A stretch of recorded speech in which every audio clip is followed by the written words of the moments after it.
Hello, crypto traders. I'm the Crypto Bands Guru from the Digital Assets Trading Academy, and I'm happy to welcome you to the daily analysis of Bitcoin, XRP, and TronEtron.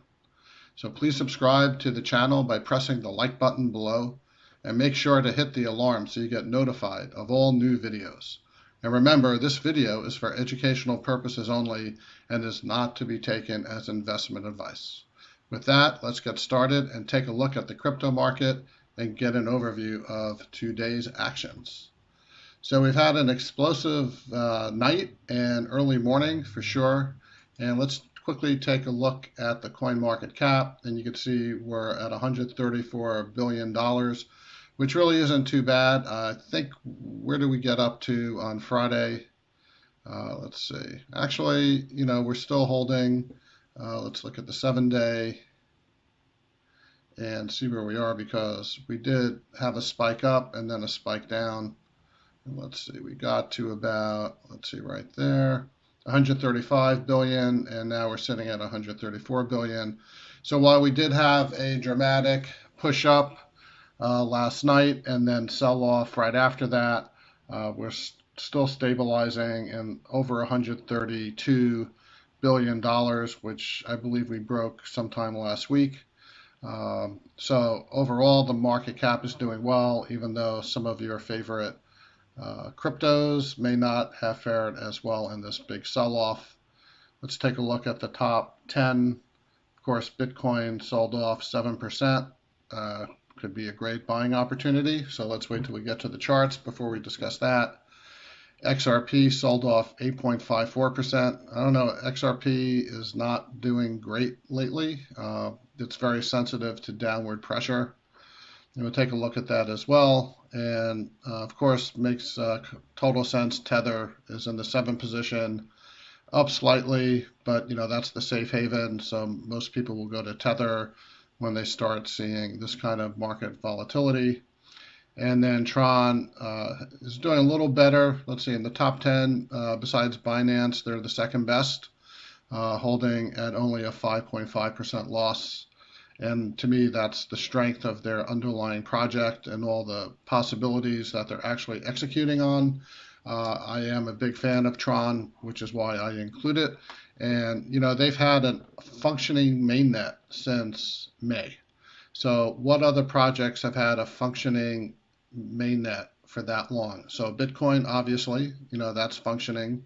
Ethereum is a functioning mainnet, although their proof of work is has probably the worst transaction speeds of any of the top 10. I mean, it's, maybe you'll get to get 15 transactions per second. And that's just because of the underlying architecture that Vitalik created, and it's serial in nature, and why in this day with asynchronous processing you would envision a blockchain that's synchronous in nature. Kind of beyond me, and now he's working on the next version of Ethereum, Ethereum 2.0, which is codenamed Serenity. We'll see. The problem he's facing is he doesn't want to do a hard fork. He wants to make sure it's backward compatible. So from what I read of his talk in Prague, I believe, a couple months ago, that it's probably going to take Ethereum a year or 2 years to totally unwind some of the baggage that they're carrying over from Ethereum 1.0. Anyway, that's some of the issues I have with Ethereum. And, so Tron, in the top 10, they actually have a really valid use case on many different fronts. And they have a functioning proof of stake mainnet, which went live in May. So all good things to Tron. And so I think that's why when you see these big sell-offs, they actually had a pretty good recovery today. So now let's take a look at the charts. Okay, so let's see. If we quickly take a look, Bitcoin had this huge sell-off. And it's interesting, right? We had just pierced this upper range that I had talked about all last week. We had been moving to the upside. We had a really nice pierce of it Saturday night. I was out with the family and at a show, and I remember looking at my phone and going, "Man, this is great! This is great!" And then, of course, the walls came tumbling down. But if you look, we hit right into the midpoint of this range, pierced it a little bit, and now we're trying to stay above it. So the close of the market will be in another 2 hours, so we'll see where we close. I was excited because we had actually pierced this downward trend line at the top and had moved sideways. And I was thinking, well, you move sideways, you're going to get an explosive move up or down. And then, so when we had that Saturday night move up, I was pretty excited, but the sellers were waiting. So they were waiting right at the, some people will say it was the 4K, the 4,000 level, but we actually got up to, I think we pierced 4,200. What's the high here? The high 4190, right? So that candle, we pierced 4190, and then the sellers came in. So, they'll do that. You see all these piercings up here into the range, testing above 4,000. And this test, definitely failed. Now, there was no way as a trader you could have predicted that fall, none that I know of, unless you're playing blindly playing the support and resistance zones, something I don't recommend and I don't do myself. But it's pretty interesting that price shot down, pierced through the midpoint, but then right now we're hovering right around the midpoint. So, these ranges are definitely in play. Where are we going to go now? I'm not sure. Let's zoom in on this and take a look at, what may happen.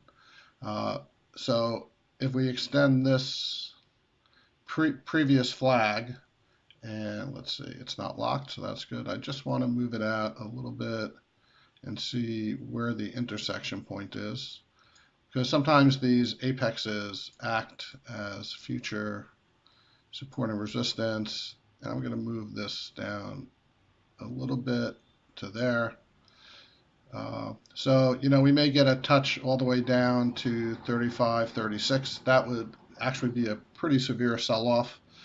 I'm not sure we're going to get that far. If we do, I would actually think more that this range zone support at 34.50, which we've hit many times, would be retested. If we get, if we can't hold this and we start moving down, that's what I would expect. And let me get my little handy draw tool. So, we could do something like this, come down, bounce back up, and then bounce back down. Or we could come all the way down to this area here and then bounce back up. And then, from there, who knows? That's, an optimistic view. So we're going to have to watch it. Usually when you get this kind of a big candle, most traders will say, okay, they want to go short, but they're going to wait for a significant pullback on the next candle. And that would typically be somewhere around the 50% level. So this is another good way to take out our little fib retracement tool. And let's see, we go from the top here to the bottom. The 50% would be right here at 39.56, and that's kind of at this support resistance line here. So that could be a very good place where you might see a lot of price action from people who want to jump in and feel they want to sell. So price would come up here, retrace, and then make a strong move down. And if it was a 1-to-1, it would come all the way down here to 32.45. So if you're looking to buy Bitcoin, I don't think this would be the opportune time. Also, if we look at the squeeze indicator, my momentum indicator, we have gone dark green. So if you just look historically, when things turn to dark green, they tend to sell off. So we're going to, I would not personally, not investment advice, but I personally would not be putting any money into Bitcoin at the moment, although it does look like a great buy. at this price, but you could potentially get it for even cheaper if you are believing in Bitcoin. All right, so let's remove some of these lines and clean up our chart again. It's a great undo feature of TradingView. All right, so it looks like in the few minutes we've been speaking, price is breaching the support line, and it seems like we're going to maybe have another sell-off for today. At this point, I like to go to the 4-hour chart. Yeah, so it looks like maybe this was the reprieve cooling off candle, and looks like we're heading straight down again. So let's see where we go. Also, the moment now, one thing. Oh, so that's interesting on the momentum indicator. Let's see, we have a higher high. Let's see what we have here. We have a higher high, and then we have a lower low. So that's actually it could mean that this, well, actually, so that was the price action over here, right? Because that meant that with this high, the momentum could not be sustained, and here's the sell-off. So if you were looking at the 4-hour chart, perhaps you would have seen that divergence. Right now, there's nothing telling us to go long, so we'd have to wait to see how the momentum indicator dovetails along with price action and see if we can get some clearer answer in the next day or two on Bitcoin. Okay, so I'm going to take a look now at Tron. Okay, so as I said before, Tron also had this major move up. You can see we broke nicely through the upper descending trend line, and that was over here. And so again, I'm looking at the 4-hour just to get some more detail. So we pushed up. We did not hit the top of the range when we hit this candle. Momentum indicator went green, I guess on this candle here. And we've been moving down. But if you look, so in this bottom range, we had this other support level that I had drawn way back when, in the beginning of January. And look how price came down, tagged that support level at 2.26 cents, and then immediately went back up. So this is definitely where the buyers were waiting. At least, it could be new buyers, but it could also be people who sold and now they were taking profits. And there's really no way that we know because both become buyers. So this is an interesting point I talk about in my trading beginners class. When you buy, you are no longer a buyer. You're actually a seller because the only way you could take profit is to become a seller. And the converse is true if you're selling. In other words, you're shorting the market. Once your order is filled, you then become a buyer or a potential buyer. So the sellers stepped in here, and then they were waiting for their opportunity to buy back, and they were camped out right at the support resistance zone here, or the whole support zone. You could see we had some support over here, and the reason I drew this level was because of these candles here, and then we're then breached.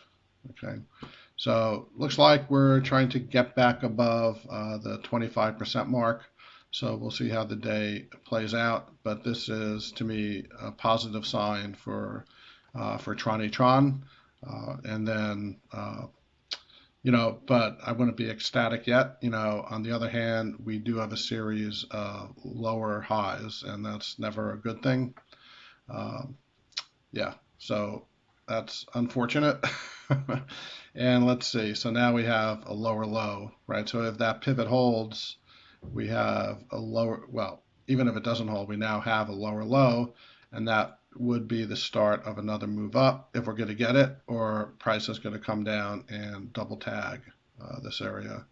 So again, some unclarity. We're definitely, one thing for sure is we are not in a trend, right? So we are still in this huge range, and how long this range is going to last is anybody's guess at this point.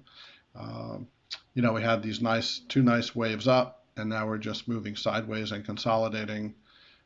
So we're going to have to see what happens again, we really have to start taking and staying above some of these highs in order to feel that even if we continue to range, that we're ranging in the upper quadrants and not the lower quadrants.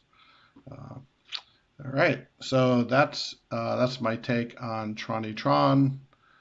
Was there something else I wanted to look at? Not really. We had that divergence again here, right? So we had a higher high, but the momentum indicator showed a lower low. So that in itself should have been somewhat of a warning signal. You never know how long these things are going to last, and even now we don't know how long a consolidation or a sell-off is going to last. But when you start seeing a move up like that, and then when the oscillator starts coming around, but it doesn't keep pace with the previous one, that is an early indication that there's a potential sell-off coming. Unfortunately, in crypto right now, these sell-offs are extreme, and that's because of the lack of liquidity. Right at $135 billion market, there's not a lot of large investors to take the opposite side of a trade. So, like if you were trading, let's say the E-mini or crude oil, and you were trying to run the price up like this, as you were running this up, there's people with large accounts and they're coming in and they're selling this down. And then every time they sell it down, there's large accounts coming in and buying it up because there are so many people in the market. It's impossible to have just one voice dictating the way the market is running. When you get those huge sell-offs, it's usually news driven because say the Fed is raising interest rates or some geopolitical event is happening, and then what happens is everybody kind of gets on one side.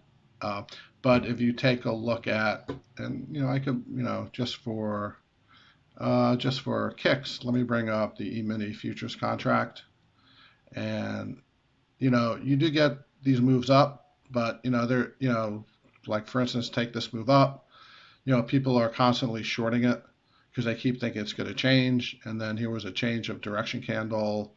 And here was one, and then here was one, and this is where the buyers stepped in and they overpowered the sellers. And they only get so far before then there's a pullback, right? Because now they're taking profits, and then like on this candle here, the sellers are looking at that, or they're looking at this level and they're saying, okay, we're going to sell, and they sell this down, and they get to this double bottom, and then the buyers come back in, and it's a constant auction. We call this a market auction in market profile theory, and that's what happens, right? So, but in crypto, we don't have this kind of liquidity. And because we don't have that kind of liquidity with people playing both sides, we tend to see these massive moves, long drawn out consolidation periods, and then the big, what we could call them whales, the big whales come in and they move the market in the direction they want. And this is all planned out, right? This is not, that's actually one reason I know a lot of people don't believe in technical analysis. Maybe we didn't quite predict that this was going to happen, although if we're looking at a shorter time frame, maybe we would have. But you can certainly predict the levels because these levels aren't random, right? These are all, as I've said before, these are all programmed into these bots. And the bots, they, how does a bot work? It says, okay, run this price up, 1.272%. And maybe I have a hedge factor in there by a couple of percentage points off that. So it may not be exactly on that level, although 9 times out of 10, it does hit those levels exactly. And so you don't think this is a computer program in here that every time price hits 34.47, they're going to sell. And then maybe here the computer program just takes a little pause because they want to trap you, right? They want to trap people to think, oh, look, we broke out. But in reality, the bots come immediately back in, they drive the price down, and then they drive it down even further than before. This happens over and over again. So until the crypto market gets has a higher market cap and we start getting more liquidity into the market, this is going to happen time after time. And so it's right now, it's really difficult to be, a day trader or trying to skim off these, micro profits. All right. Anyway, that's enough on that. Let's take a final look at XRP. And XRP, again, look at this area right here at 30 cents, 30.1 cents. And look how price came down, touched it. Here, they did a fake breakout. They let price come back up and then they slammed it down again, but not as far into the zone as before. And then price went back up, and now we've just been moving sideways in this range here. And then we finally had a breakout, and I heard even myself included going, wow, we broke out. And then as soon as we broke out of this overall range, price made an ABC move down, oscillator changed color, and that was, if you're only playing the swings, that would have been the time to take your profit on this final candle, or if you're just holding, you're looking for a better price. Now here we have a lower low, or I'm sorry, a lower high on the high prices, but we also have a lower high on the oscillator. So there's no divergence there. That just is following in line. We're looking to purchase some XRP. This may be a good time at this low. This is certainly an established low right here for quite a while. We have gone a little bit lower, as low as 28 cents. Yeah, 28.5 cents, which we've seen quite a few times. So we're just going to have to wait and see. But that's one way to play this. And then with these ranges, so let me do something before we close out the video for today. Let me move this range back in time a little bit. So the easiest way to do that would be to come here, put a negative sign, and let's see how far back. Okay, that's good. That's exactly where I wanted to go. All right, and so we have the range extended backward in time. And now let's make a copy of the range and put it on top of here. And then let's see how far up we actually went the first time. So this just gives you a sense of the range play. So purple to cyan is one range. Then we broke up and we came to here, extended above a little bit. That's probably the 50% mark of one of these ranges. And then, this area here acted as resistance. We couldn't get above that. And then we came back down, and then over here we entered into this range below. So this is another interesting range play that you can do. You can actually stamp these out on your chart, and they give you really good predictions of where price may go in the future. So they do kind of busy up your chart a little bit. That's why I tend not to do it. But look here, we came right up into the 75% range, sold back down, haven't been back up there yet, but this can give you some really good indications of where price is likely to go. All right, that's it for today. I hope you had a great weekend. Let's see what happens tonight, which would be Sunday night. Starts in about an hour and a half. Let's see what the market does overnight. And then I will be back for a recap of the Monday's trading. Again, if you like this video, please hit the like button below. Please give me some comments. I'd love your feedback on what you like, what you don't like. Every day I'm working to improve my delivery and what I see on the charts and how to explain it. I have been doing technical analysis for well over 25 years. And I do have a lot to say, so sorry if sometimes it's a little long-winded. But I love crypto. I think this is going to be the digital asset class of the future. And I'm just waiting, like everybody else, for this crypto winter, as they call it, to be over. So again, hit that like button, subscribe to the channel. And remember, this is not investment advice. Nothing I said here is to be taken as investment advice. It's purely my opinion and for educational purposes only. With that, have a great evening and see you tomorrow.